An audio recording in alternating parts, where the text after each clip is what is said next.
It's Doom and it's Magneto. If they fumble either one of those, I'm sorry, I'm out of here.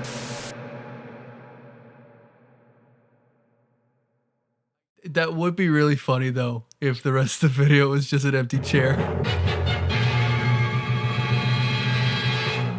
So, San Diego Comic-Con was just a couple weeks ago, and during Marvel Studios Comic-Con panel, they announced that Avengers the Kang Dynasty is now going to be called Avengers Doomsday, with Dr. Doom being the main villain. And for a brief 2 minutes, there was peace. This is something that I've been wanting for a while. I literally talked about it in my last video. For 2 minutes, I was on top of the world. We're so fucking back. And then they announced who's playing him. Robert Downey Jr. is going to be returning to the MCU to play Dr. Doom. And the world went crazy. I know I'm coming at this video a couple weeks late, and in content creator terms, that might as well be decades. I think everybody and their moms already talked about this. Hell, even my mom talked to me about it. This went beyond just comic fans and into legitimate news circles. But if I'm being honest, the whole thing just sort of drained me. I said multiple times that I wasn't going to be doing a video about it because just thinking about it bummed me out. But now that some time has passed and I've thought about it some more, I realized that I still have some things to say, and I come to the conclusion that I don't like it. I still don't like it. Listen, if you like this casting, more power to you. If you're a diehard MCU stan, you're welcome to those opinions, and you're still welcome on this channel and in this community.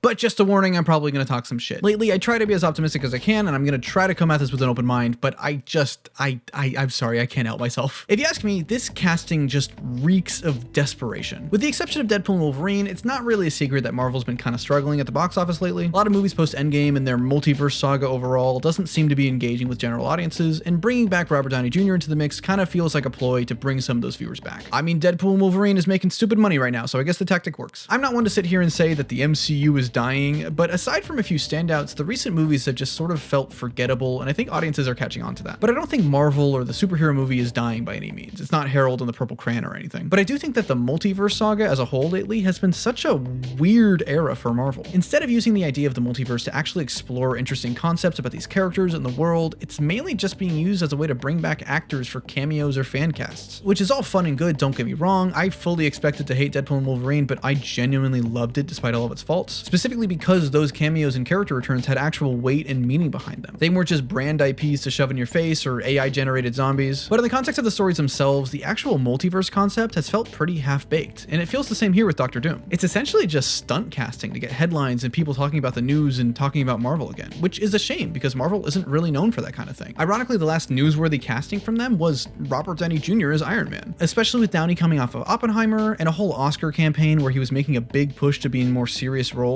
It shows that the greatest superpower isn't a suit of armor or a magic hammer, but that Marvel paycheck. I mean, let's be honest, for $80 million, I'd do the same thing. That's an unspeakable amount of money. Jesus Christ. This feels like just kind of a lazy way to try to appeal to general audiences again with nostalgia for an actor who's only been gone for 5 years. And it's so frustrating that it's being done for Dr. Doom of all characters. Doom is one of, if not the most important supervillain in all of comics. If you look at your favorite villain, 9 times out of 10, they were at least partly inspired by Dr. Doom. He's become a cultural icon outside of just comics and has bled into the rest of pop culture in no small part thanks to MF Doom. One of the biggest legends in hip hop based his entire identity and persona around this one character. There's a lot of misinformation about who exactly Robert Downey Jr. is playing. Some people seem to think that he's playing a variant of Tony Stark from the multiverse, but the Russos made it abundantly clear at the panel that Downey was playing the Victor Von Doom. Not just that, but that he was the only person in the world who could play him. More on that later. I fully think that Dr. Doom being introduced as the main villain for the Avengers would have totally worked. It might have been a little bit difficult to introduce him so quickly, but it can absolutely be done. Other movies have done more with less buildup, and when you think about it, Thanos was really only in a handful of scenes and cameos before Infinity War where he became the main focus. Something similar could have worked with Doom. Now, realistically, this is not a long-term casting, and Robert Downey Jr. isn't going to be playing Doom forever. It's probably just going to be a multiverse thing, or it's going to get rebooted in Secret Wars or whatever. But the problem is that this is the MCU's first introduction to the character who's never really gotten a good live-action adaptation up to this point,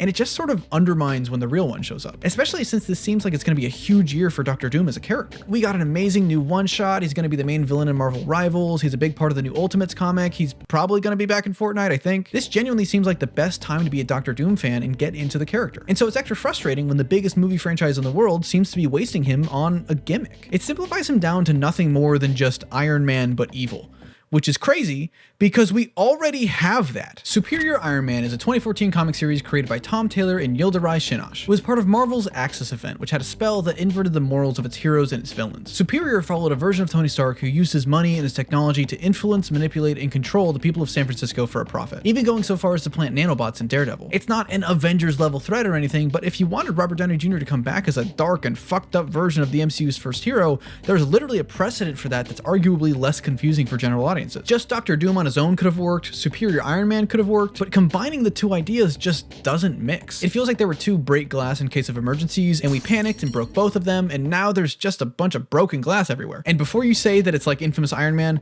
I'm gonna stop you right there. You did not read that comic. And you know how I know you didn't read it? Because that's not what the book is about. Infamous Iron Man was written by Brian Michael Bendis with art by Alex Maleev and released in 2016 after the events of Civil War II. It followed the story of Victor Von Doom, who after wielding the infinite power of the multiverse and finally having achieved his goal of godhood in Secret Wars, still felt incomplete. And so when Tony Stark was put into a coma after being forgiven by Captain Marvel, Doom took up the mantle of Iron Man in an attempt to be a hero and find that purpose. It's a story that explores ideas of redemption, growth, and change, and really dives into the nuances of what makes Doctor Doom such a great character. It's probably one of the best Doctor Doom stories out there. I can't recommend it enough. It's not what if Iron Man was Doctor Doom, but instead the opposite. There's also the comic Demon in an Armor, which was written by David Michelinie, Bob Layton, and Graham Nolan from 2010, that I see being thrown around the same way. This was a what if story about if Victor was roommates with Tony Stark instead of Reed Richards, and Doom literally switching minds with Tony and taking over his body. Neither of these comics are about Iron Man as Doctor Doom, and they aren't the gotcha moment that I've seen a lot of people treat them as to justify this decision. Now, do I think that Kevin Feige or somebody else maybe took a look at Infamous Iron Man and connected some dots?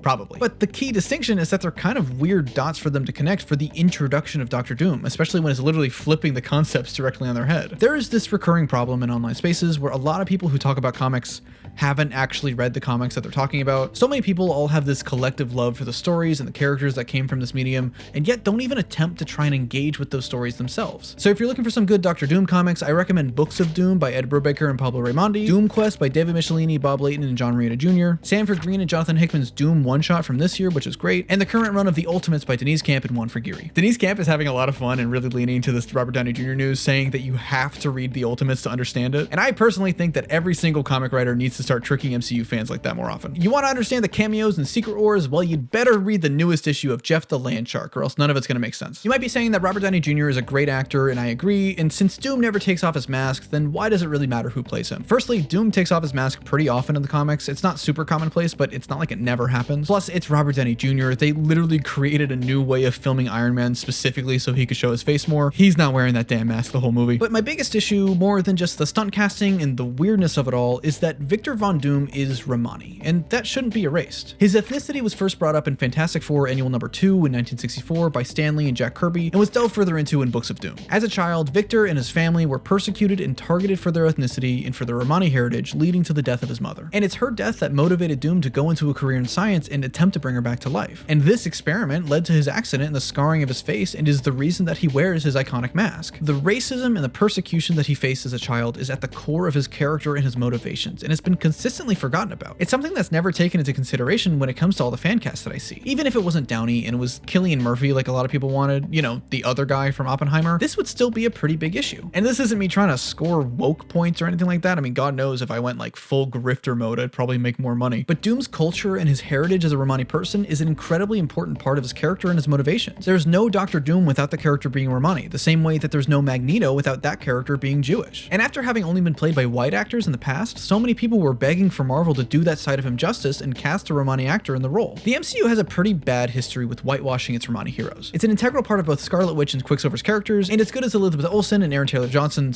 / Evan Peters are in the roles, they really should have gone to Romani actors. And before introducing RDJ as Doom, the Russo said that he was the only person in the world who can play Victor Von Doom, which is just categorically untrue. And I honestly feel terrible for any Romani Marvel Comics fans who've consistently had their people ignored by these movies. You might say that it's impossible to find a Romani actor who can play Doom. And while it might be hard for us people on the internet who only find actors through other superhero movies, things work a bit differently for a big company like Marvel and their casting process. I mean, I would know, I kind of did one back in high school.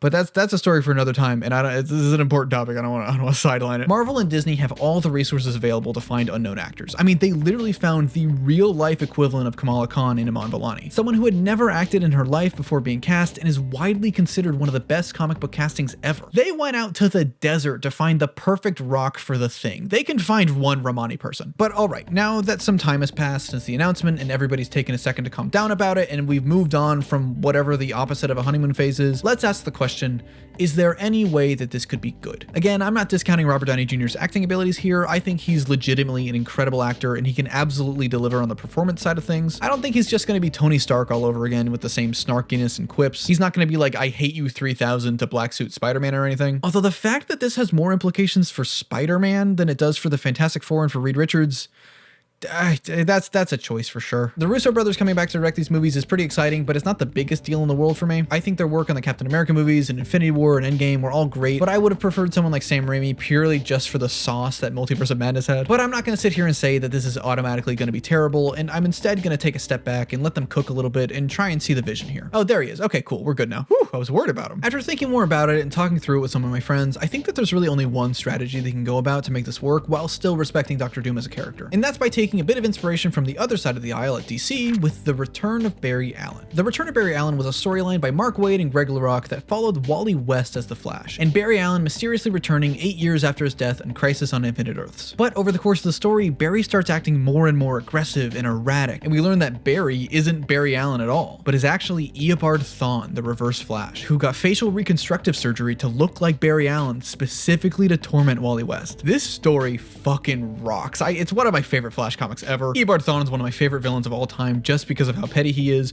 and so Doomsday could do something similar. Dr. Doom, either from this universe or from somewhere out in the multiverse, could use his sorcery to take on the face of Tony Stark, posing as the man who sacrificed himself to save the universe in return to manipulate his friends and family to get what he wants. And it leaves room, in theory, for an actual Romani actor to come in later down the line and get a chance to be more traditional Dr. Doom post-Secret Wars. I mean, if this is the direction that they're going and they really wanted that idea to be impactful, they shouldn't have revealed this at all and just left this as a surprise for the actual movie. But there could be something interesting in having us, the audience, know about the betrayal before it happens and waiting for the shoe to drop. And also, let's be real, leakers and scoopers would have ruined it for everybody by then. Oh my god, I hate leak culture so much. And I will say, there is something to be said about Secret Wars, a movie that's likely going to end with the MCU universe being rebooted, coming back full circle to the start of the MCU in the original Iron Man, sort of bookending this universe and its continuity with Robert Downey Jr. at both ends of it. But even trying to stay positive, there's just this one thing that keeps scratching at the back of my mind. I talked about it in my Fantastic Four video, but lately I've been kind of feeling like the MCU hasn't been for people like myself who love the comics.